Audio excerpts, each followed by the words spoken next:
Hello, everyone. Thank you for joining us today. My name is Jody Lee, and I will be the moderator on this webinar, What's New in ENVI 5.4. I'm excited to be joined today by Jeff Mckissic, Solutions Engineer at Harris Corporation, who will be presenting the new features and analysis tools that just came out in the newest version of ENVI. He will also touch on the new cloud analytic capabilities of GSF 2.1. I've muted the phone lines for all attendees. If at any time you have questions, please feel free to enter them into the chat box, and our presenter will try to answer as many as he can at the end of this presentation. I'd also like to mention that a recording of this webinar will be emailed to you in the next 24 hours, and we'll also have it available online at www.harrisgeospatial.com by tomorrow. So you're welcome to check that and share it with your colleagues. I'm now going to turn things over to Jeff. Thanks, Jody. Like Jody said, my name is Jeff Mckissic. I am a solutions engineer here at Harris. I've been here for about 6 months now.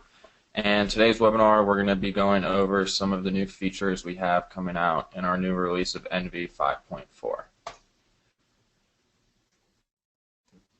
So that's just a picture of me. There's my contact information. We're out in Broomfield, Colorado.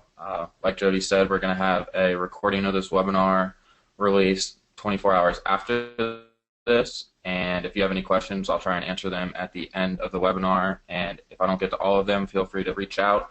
My email's right there, and I'll try and answer them as quickly as possible. So this is going to be our agenda today for our webinar. I'm going to give you a brief overview of Harris Corporation and Harris Geospatial. Today's topics, we're going to go over some of the new features in our newest release, which include new sensor and data types, some new image analysis and classification techniques. We're going to introduce you to our new classification framework, some powerful new visualization and annotating tools when you get your classification product. And then I'm going to go over briefly creating a tool in ArcMap using our GSF Pi bridge, as well as our new licensing system that will be available in ENVI 5.4. And then afterwards, I will take any questions. So just a little bit about Harris itself. There's about 22,000 employees worldwide. I think it's around 23 now. We're lots of engineers and scientists. We used to be Excelis Visual Solutions until about 1.5 years ago when Harris bought us out. A little more information about where we fit in at Harris. We fall under the space and intelligence systems, which were basically just a lot of sensors. We're just a small geospatial piece, which you can see in the bottom left image there where it says geospatial. We focus primarily on analytics. Some of you may be familiar with what we do and some of the products that we provide, but for the rest of you, I'll give just a brief high-level overview of what we do before we get into today's topics. Our main software packages are ENVI and IDL. IDL is our interactive data language, and for some of our workers who code every day, this is where they spend most of their time. ENVI was actually written in IDL, so through IDL you can access most of the tools ENVI has available. ENVI is the environment for visualizing images. ENVI is all about raster and image processing and has tons of different tools in there for pre-processing, multispectral, hyperspectral data. And then additionally, we have a software called Jaguar. It is a data ingestion and cataloging product. It lets you ingest live video streams, overlay vectors of streets or roads on that as well. Lastly, in the corner there, we have Geiger Mode LiDAR. It is a LiDAR sensor that lets you fly higher and faster to get even more dense point clouds. So it's set for large area collects such as big cities and states. So that's just a quick overview of Harris. Next, I'm going to jump into ENVI a little bit and what we're going over today. ENVI is really all about processing and ingesting data. Just for a few of the different data formats we support right here, we have SAR, which is that really crazy looking image in the bottom middle there. We also have multispectral and hyperspectral data as well, and we support processing LiDAR products and analytics for elevation information as well. Here's a slide of some of ENVI's capabilities and some of the stuff we like to do with our data. Some of that we're going to talk about today is the classification framework. This is some great information I just took right off our website. I put the link there in the bottom, www.harrisgeospatial.com. Kind of the primary things we have are feature extraction, or sometimes called image segmentation. We have some registration tools, change detection, whether that's image to image or thematic change, meaning two classification images. We also have many classification tools, which we'll get into in a little bit here with one of our new classification techniques. Most of all these analytics are made available in the cloud, so that's kind of what that little graphic in the right-hand corner is down there, if that's where you work. So this is kind of today's scenario. This is an overview I had for ENVI today. I'm going to go ahead and jump into today's topics, which is what's new. ENVI 5.4 is our newest release and has a number of really cool new features that I'm going to be going over and demonstrating today. We have a number of new sensors and data formats that ENVI is able to ingest. We also have new scientific dataset browser that allows you to easily build new ENVI rasters that contain a combination of scientific data. We have a powerful new classification framework that I'm going to be demoing that allows you to train one classifier on one dataset and apply it to a similar dataset, as well as evaluate the performance of that classifier. This is included in both our desktop and enterprise environments. We also have some new tools to easily edit your classification once you've run them and trained your classifier. Some new annotation items for on-glass annotations as well. Some of our new visualization tools that I'm going to show you today include Colorizing a point cloud, our DICE raster tool, and some high-level updates of our viewshed analysis workflow. And then I'm going to close up by going over our GSF Pi creating a tool in ArcMap, and briefly mention our new licensing system that will be available in ENVI 5.4. So with every release of ENVI, we make it a priority to really ensure that we're keeping up to date with our new and emerging sensor formats. So in ENVI 5.4, we've added support for our ADS-80 airborne digital sensor with high spatial resolution, our Gaofin 2, which is a series of Chinese civilian remote sensing satellites, and our newest satellite is GOES-R, which is a weather satellite and a next-generation geosynchronous environmental satellite that I will show you on our next slide, as well as Himawari 8 and 9 satellites, which are also meteorological satellites.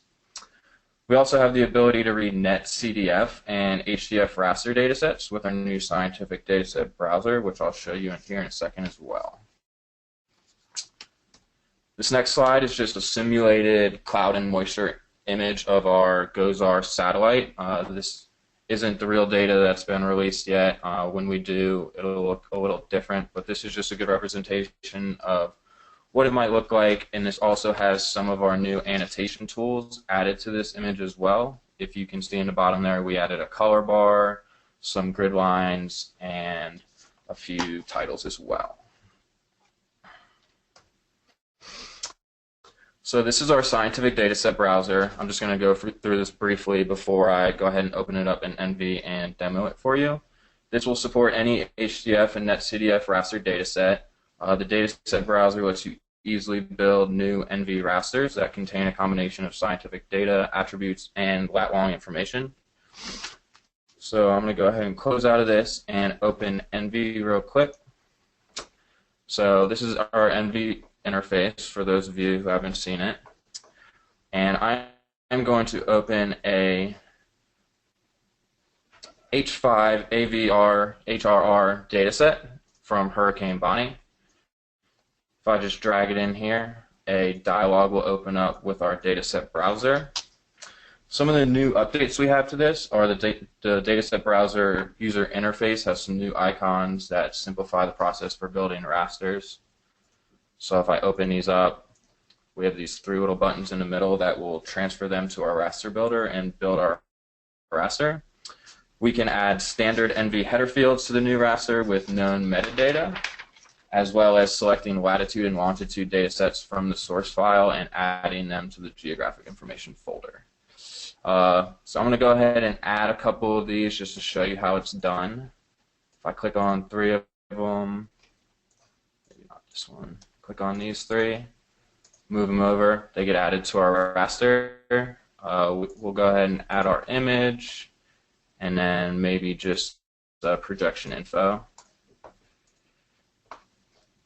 One of the other new techniques with this as well is if we come up here to File, we can export our dataset structure, and with this we can create a report of the data fields and the metadata that compromise our raster. The available formats are text, XML, and JSON. So we're not going to do that today, but also here in templates, you can export a template. This is good for ENVI programmers that manually create XML templates for reading data in NetCDF datasets. Previously, templates only worked with HDF5 and NetCDF4, but these templates are extremely helpful in building the same raster and metadata structure from several different data formats. Using a template kind of prevents you from having to use the dataset browser to really define the raster and metadata for every file.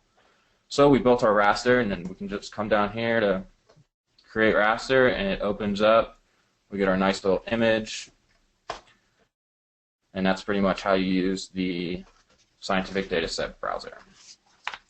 I'm going to go ahead and close this example. So as I mentioned before at the beginning of this webinar, we have a new classification framework that we're really excited about. I'm going to go over 2 quick slides about it and some of its features, and then go ahead and show you in ENVI just how it's done.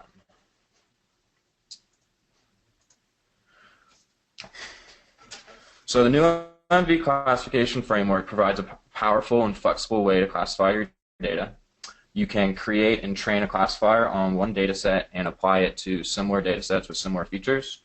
Traditionally, classifiers are tied to one data source, but with our new framework, you can train and evaluate the performance of a classifier once and apply it anywhere, including desktop or enterprise environments.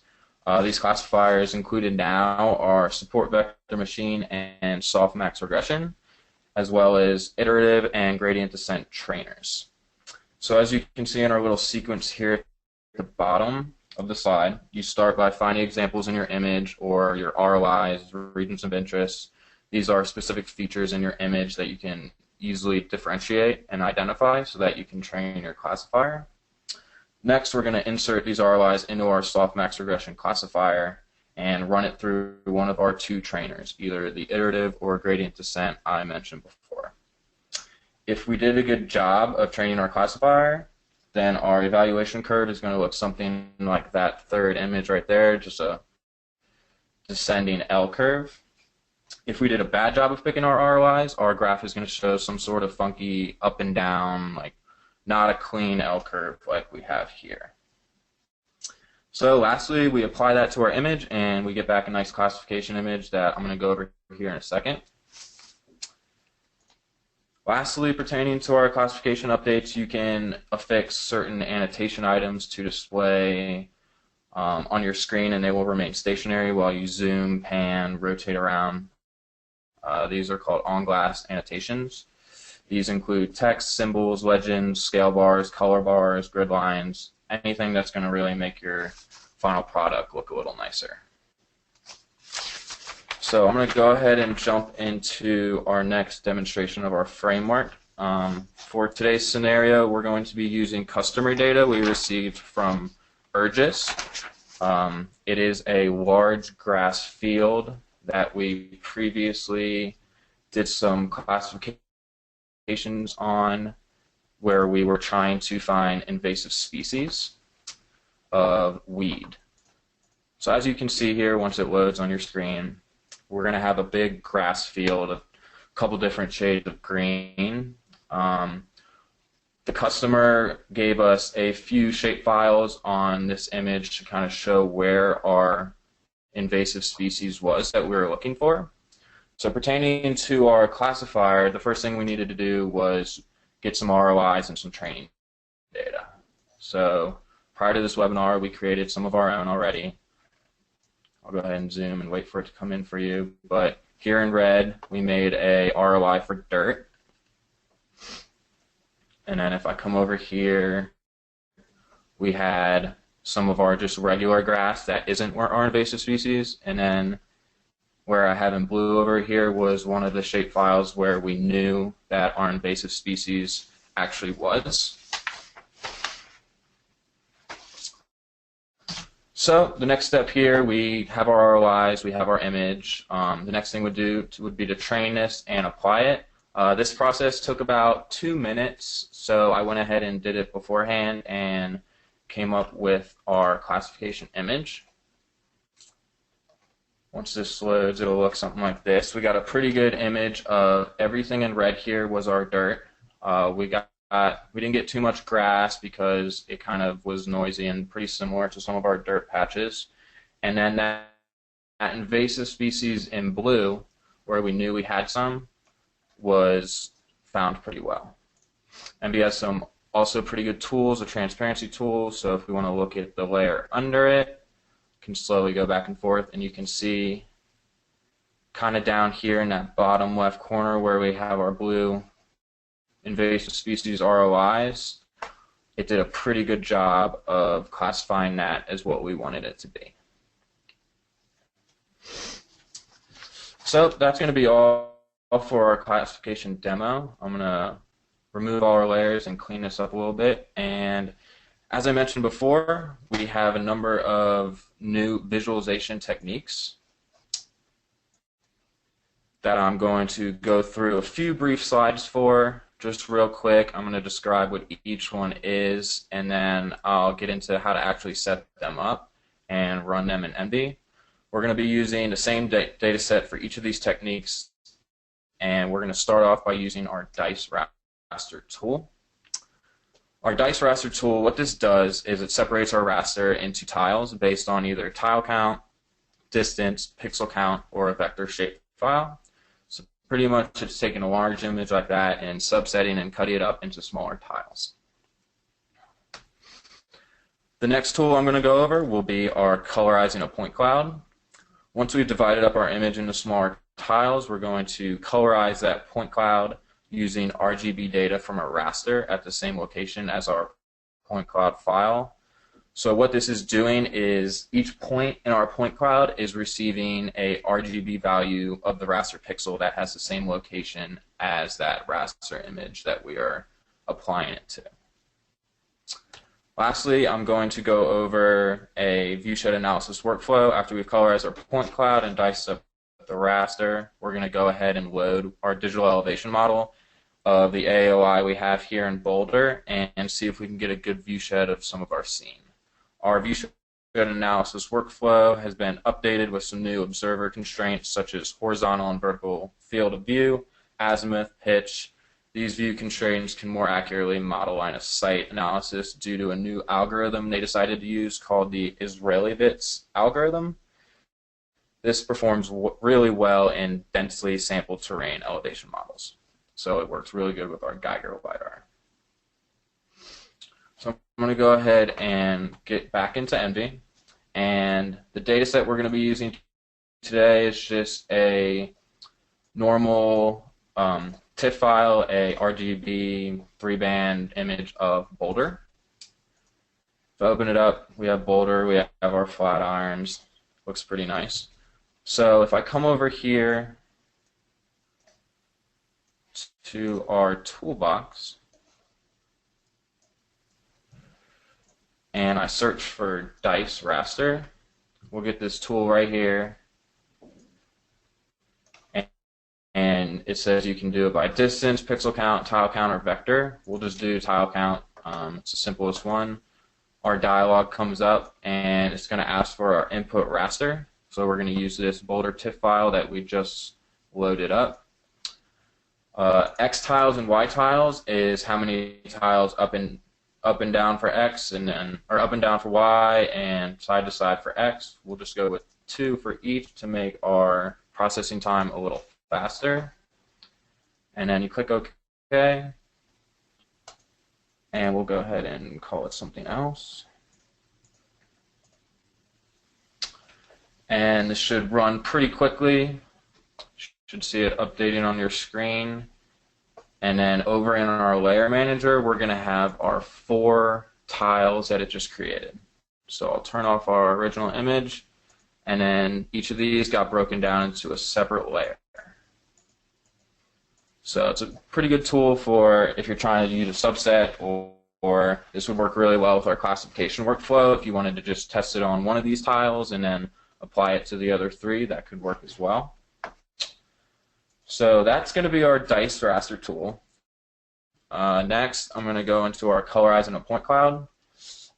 We previously received a point cloud of this area, and what this looks like typically will be this kind of like an elevation looking model of blue, green, yellow, and red images. This is what a typical point cloud looks like.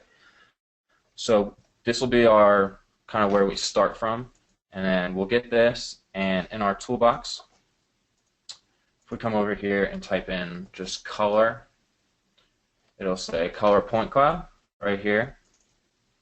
You'll open it up. We'll put our input raster, which is going to be our folder TIFF file, not the tiles, not the smaller subsets, but the whole image. Click OK, and then you input your point cloud that we already have. For the sake of time for this webinar, I went ahead and processed this already. It took about a minute, 45 seconds to 2 minutes. It did a pretty good job, but that just depends on how many iterations you want to run. So I'm going to close this, and our final product ended up looking like this. So if we compare that to that first image of just the blue, green, and red colors that we had, this is what it processed and came up with.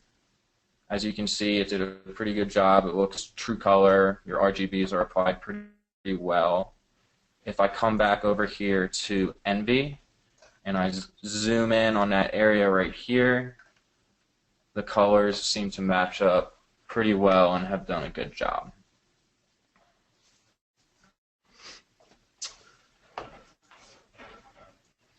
So from there, we are going to do a viewshed analysis on this. I'm going to clean up my layer manager a little bit. I'm just going to load in that full image TIFF file we had of Boulder. So we'll use this small little area down here. If we come up to our toolbox and we search for viewshed, we will have our viewshed analysis workflow in the bottom. If we open that up, we'll get our dialog, and it's going to ask for our elevation model and our image file. So for our image file, we're going to use our Boulder TIFF. And for our digital elevation model, I already loaded in our elevation model that we previously processed from our LiDAR data. So if I click OK, open that up, we'll go ahead and click Next, and it's going to ask us to insert a couple view sources. So this little cursor you can see in the middle of my screen, if I click, it'll drop almost like a person or a camera, and from these points is where it's going to do our viewshed analysis. So I'm just going to do 3 for the sake of processing time. Click Next and let this run for a minute. And it should give us a nice image where anything shown in red will be not visible, and everything shown in green should be visible. Like I said, this uses a new algorithm known as the Israeli bits, and it performs extremely well in densely sampled terrain elevation models, and is significantly faster than the radial interpolation method used in previous versions of ENVI. So it seems to have done a pretty good job. It got a lot of good areas that are available to see in our viewshed. Most of it's not due to the houses and high elevation. So that is our viewshed analysis tool. I'm going to go ahead and cancel this, and we have a couple more things we're going to show you.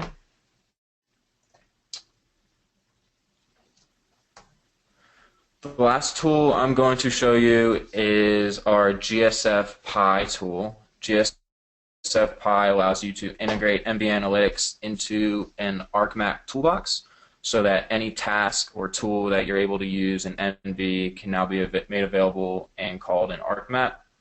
For today's example, we're just going to use an ISO data classification tool from ENVI and see how it runs on that Boulder data set that we just looked at in ENVI. So if I open up Arc, I am loaded in our folder image previously. And if we come over here to Catalog, and under System Toolboxes, we have a GSF Pi toolbox. And in there, we have a Create a Tool tool. So if you double click on that, it'll come up with this dialog, and all this is doing, it's asking for an endpoint. So this is where GSF Pi is calling that task from ENVI from.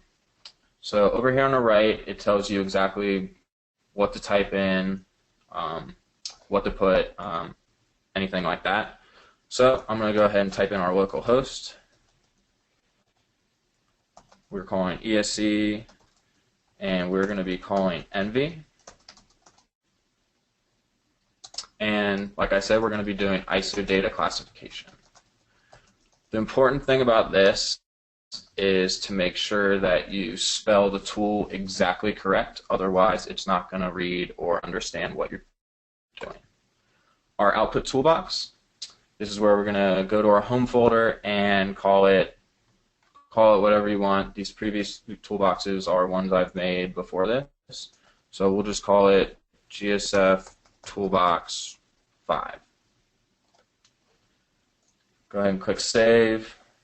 I can click OK. It'll add. It's going to add our tool. What this is doing is creating our tool right now. It is calling our ENVI extension from our task engine and putting it into Arc. So like I said, this completed pretty fast. It took maybe 5 seconds. And if I come over to Catalog, that GSF Toolbox 5 that we just created should have an ISO data classification tool in it. Give it 1 second to load. And there it is. So if we go ahead and click on our classification tool, this is going to be the same exact dialog you see when you open up ENVI. It's going to ask for how many classes you want to classify, your threshold, iterations. That's just going to increase processing time with the more that you do.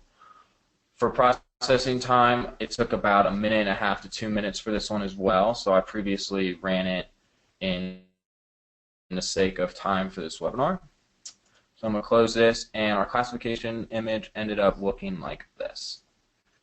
So it did pretty well. This is what you would see in ENVI. It took about 1.5 minutes, so the processing time wasn't bad at all. So yeah, that's what GSF Pi is really good for. Any tool that you can call in ENVI, that you can do in ENVI, you can create an arc and set up right in your arc map and create whatever type of output or map you want to come up with. The last thing I'm going to mention today is going to be our new automated licensing system. Starting with ENVI 5.4, Harris is now going to use a third-party solution called Flexera licensing technology. This is going to allow you to quickly self-license your software, efficiently manage your licenses from a licensing portal, and easily deploy your software on a machine or server. You can obtain your license through a portal hosted by Flexera. Then you can choose to activate the license on a licensed server or on an individual node-locked machine. We have plenty of documentation and help documents for this available on our website if you want to go there and find out a little more about some of our new features in our licensing. So that's pretty much all I have for you guys today with our new features. I'll leave it open for questions. We ran a little early today, so more questions the better. And anything I can't answer for you guys today, feel free to email me or reach out, and we will be sending out an FAQ as well of questions that we're not able to answer. So with that, great. Thank you, Jeff, for the informative presentation. Like Jeff said, we're going to address some of the questions that have come in already. As a reminder, you can type the question into the question area of your GoToWebinar dashboard. So with that, the first question is, when is the new release actually coming out of ENVI? The new release should be available at the beginning of the year, I believe, starting in January. The release date should be on our website as well. And yes, and we did send out some emails to maintenance users already who can start getting the new release now, so at least in the US and Canada. So you should have received that if you are a maintenance user already. Where can I find more information about the new licenses? The new licensing framework, there's plenty of help documents. You can go to your help or about ENVI or IDL and when you open it up in your user interface, and it will take you to the documentation, as well as our Harris Geospatial website should have plenty of information on there as well. I will post a link in the chat box with the link to get that information as well.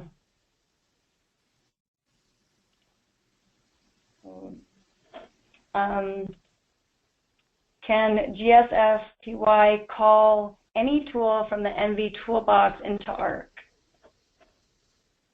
Yes, any tool, like I said, any tool that is available in ENVI's toolbox, in ENVI's user interface, you can call into your ARC toolbox using the GSFPY bridge. Great.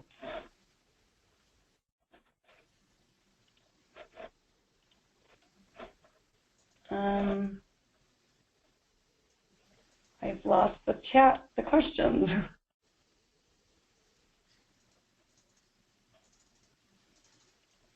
Oh, you're there. Okay. Does ENVI 5.4 include a new version of IDL as well? If so, can you summarize any of the changes or post the IDL release notes?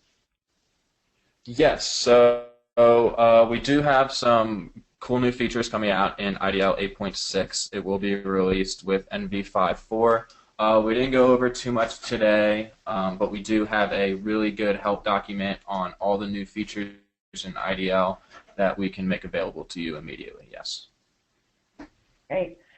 Is ENVI Classic included with the new release? I am not sure about ENVI Classic. I can certainly find out that question for you. Okay, sounds good. One of the questions I saw. Okay. Go ahead. Go for it, Jeff. One of the questions I saw was, is the color bar going to be made available for spectral indexes? And yes, you will be able to apply it to different spectral indexes and different feature layers. Good. Where's the system toolbox file located?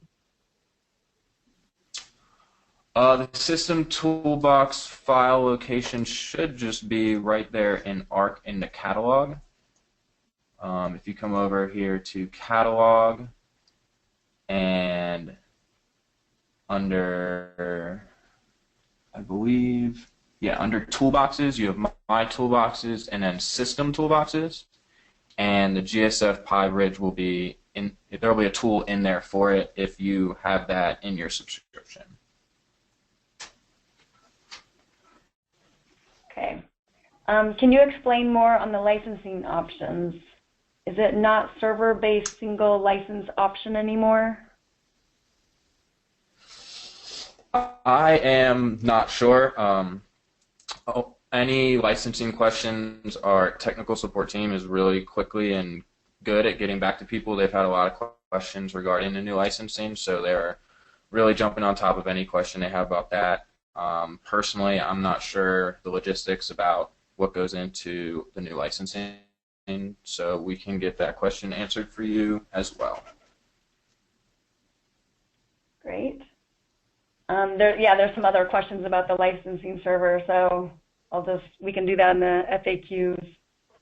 Yeah. Do you have SGF PY functionality or ArcGIS Pro?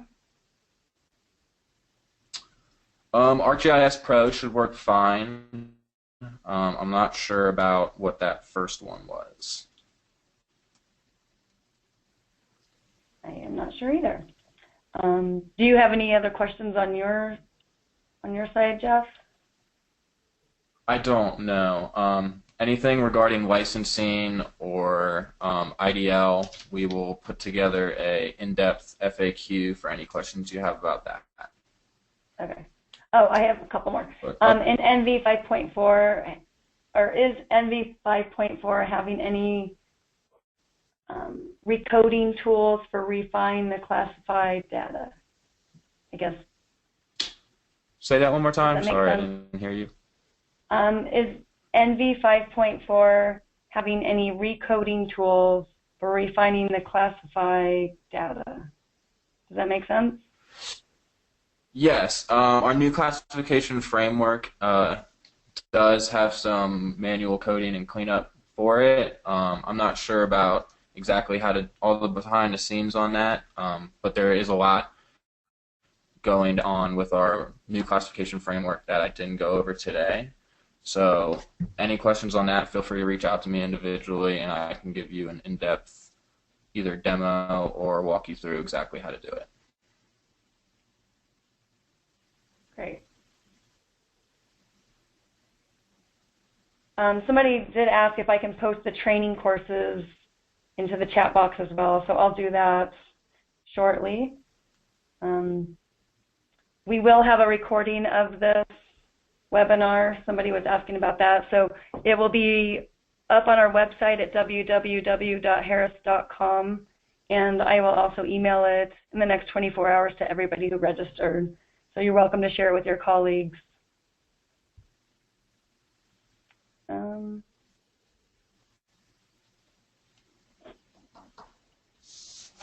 Let's see. What are the blue areas in the colorized point cloud? I think that was in your presentation.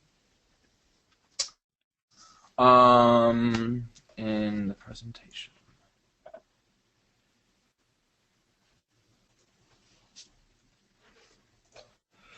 The blue areas right here. This was a different data set that we used, and the middle image, I think whoever put this slide together got them mixed up, but I think the blue and red image was just a classification image in our ENVI LiDAR, and then the middle image was what it looked like with the RGB raster applied to it. Great.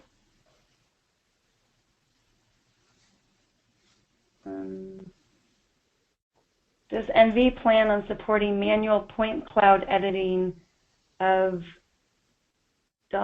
.las files or a similar LAS editing ability? Yes, we have an extension called ENVI LiDAR. It's what I opened up and showed you our RGB values in. You can do all your manually editing and processing in ENVI LiDAR, and then you can push all these products, vector shape files, you can push them to either ENVI or ARC or even a PowerPoint if that's what you want to do.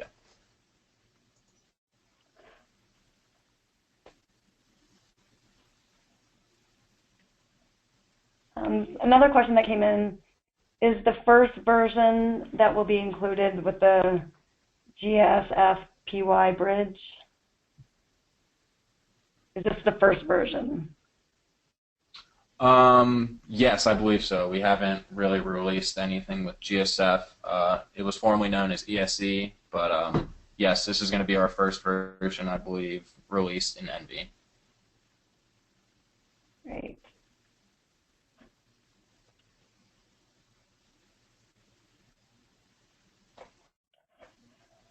Is the color bar legend feature now available for spectral indexes processed in the ENVI? Yes, that was the question I previously said before. Yeah, it's okay. The color bar, yes, you will be able to apply it to spectral indexes as well. Great. I know some of these are posted a couple of times, I think, or rephrased a different way. Okay. Yeah. So I think that we'll just wrap up and we'll put together the FAQ sheet to send to everybody. Thanks for everyone's attention on the line, and thank you again, Jeff, for presenting. Yeah, thank you. Thanks everyone for coming out. Yep, thank you. Have a great rest of the day.